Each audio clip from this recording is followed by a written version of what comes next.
ہندوستان تو ہمیں دھمکیاں دے رہا ہے گلگت بلتستان اور آزاد کشمیر لینے کی. وہ گلوان کے ایریے میں اور اس میں اسرائیل اور انڈیا مل کے بیسز بنانا چاہتے ہیں. بڑی بدقسمتی یہ ہے کہ اس وقت وہ مؤثر ترین آوازیں جو یو این کے اندر اس چارٹر کو انفورس کرنے کے لیے وہ تمام اس وقت ہندوستان کی اس ظلم سے صرف نظر کر رہے ہیں. امریکہ صرف نظر کر رہا ہے، برطانیہ، جرمنی، فرانس. یہ وہ مؤثر آوازیں ہیں جو یو این کے اندر بھونچال کھڑا کر سکتی ہیں اور ایک پیونیٹیو ایکشن ہو سکتا ہے. لیکن یہ پانچوں اس وقت اپنے قومی مفاد میں جو کہ لیڈ بائی امریکن انیشیٹو ہے وہ چائنا کو کنٹین کرنے کے لیے تمام تر گنجائش ہندوستان کو دیے جا رہے ہیں. بھارتی سیکیورٹی فورسز اب بے انتہا ظلم و ستم ڈھا رہی ہیں. سوال آپ سے یہ ہے کہ اس کے ساتھ ساتھ لائن آف کنٹرول پر بھارتی سیکیورٹی فورسز کی جانب سے اشتعال انگیزیاں بڑھتی جا رہی ہیں. ریکارڈ وائلیشنز ہوئی ہیں لائن آف کنٹرول کی، اور پاکستان کی طرف آزاد کشمیر کی طرف سویلین ایریاز کو مسلسل ٹارگٹ کیا جاتا ہے. اور اس کے ساتھ ساتھ ہماری لیڈرشپ بھی کہہ چکی ہے کہ فالس فلیگ آپریشن کا بھی خطرہ موجود ہے. آخر لائن آف کنٹرول پر بڑھتی ہوئی اشتعال انگیزی کے پس پردہ بھارت کے کیا مقاصد ہیں؟ دیکھیے، یہ دونوں ایشوز کشمیر کی انٹرنل سچویشن اور لائن آف کنٹرول کے اکراس جو کچھ انڈیا کر رہا ہے یہ دونوں انٹر لنکڈ ہیں. ایون جو line of actual contact China کے ساتھ ہو رہا ہے وہ بھی انٹر لنکڈ ہیں. اور وہاں جو ایک غیر پیشہ وارانہ اقدام انڈین آرمی اٹھا رہی ہے ان میں آپ چار چیزوں کو دیکھیں. ان کی مثال آپ کو دنیا میں نہیں ملے گی. ایک اسرائیل ہے جو یہ کرتا ہے اور ایک ہندوستان ہے جو کر رہا ہے، اور وہی اسرائیلی ٹیکٹکس یہ یوز کر رہے ہیں. لیکن یہ ایک اتنی بے حسی انٹرنیشنل فورم پہ ہو رہی ہے کیونکہ بدقسمتی سے ڈپلومیسی کی چکی اسی رفتار سے چلتی ہے اور وہ اس سے تیز رفتار پہ چل نہیں سکتی. اور اس سے بڑی بدقسمتی یہ ہے کہ اس وقت وہ مؤثر ترین آوازیں جو یو این کے اندر اس چارٹر کو انفورس کرنے کے لیے یا اس قانون شکنی پہ کوئی مذمت کر سکتے ہیں یا پیونیٹیو ایکشن لے سکتے ہیں وہ تمام اس وقت ہندوستان کی اس ظلم سے صرف نظر کر رہے ہیں.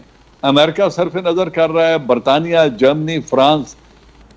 یہ وہ مؤثر آوازیں ہیں جو یو این کے اندر بھونچال کھڑا کر سکتی ہیں اور ایک پیونیٹیو ایکشن ہو سکتا ہے. لیکن یہ پانچوں اس وقت اپنے قومی مفاد میں جو کہ لیڈ بائی امریکن انیشیٹو ہے وہ چائنا کو کنٹین کرنے کے لیے تمام تر گنجائش ہندوستان کو دیے جا رہے ہیں.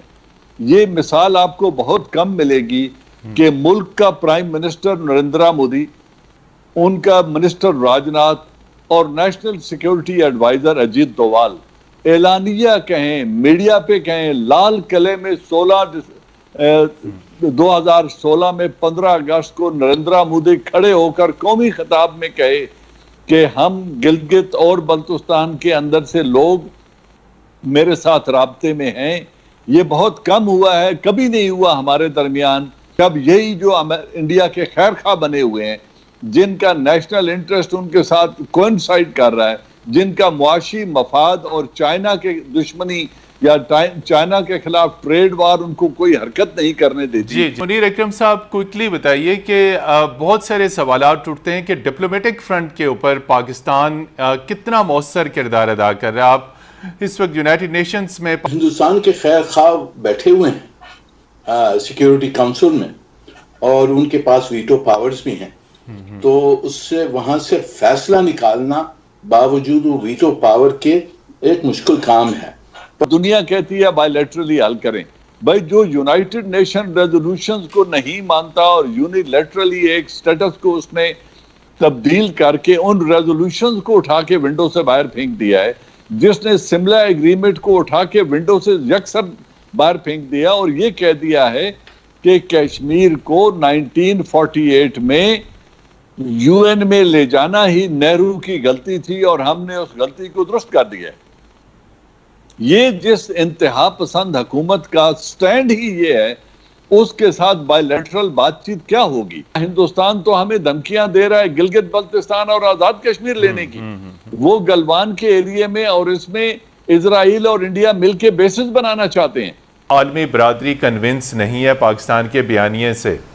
دنیا اپنے مفاد کی خاطر یہ بات سننا نہیں چاہتی. وہ دیکھ رہے ہیں, وہ پرائیویٹ کانورسیشن میں مانتے ہیں, وہ سب کچھ مانتے ہیں, لیکن جب ووٹنگ کی بات آتی ہے تو جو ان کی نیشنل پالیسی ہے, جس پالیسی کو وہ ٹو کر رہے ہوتے ہیں, جو ان کے قومی مفادات ہیں, ان کی بھینٹ چڑھ جاتی ہے وہ حقیقت جو ایک چھوٹے ملک کی طرف سے پیش کی جا رہی ہو. تو یہی بدقسمتی ہے ہماری کہ ہماری ڈپلومیسی میں اتنا ہی وزن ہوگا, اتنی ہی زور ہوگا, یا ہمارے ڈپلومیٹس کا قد کاٹ اتنا ہی بڑا ہوگا جتنا پاکستان بذات خود ہے. تو یہ ایک ایشو ہے, دنیا اس سے صرف نظر کر رہی ہے.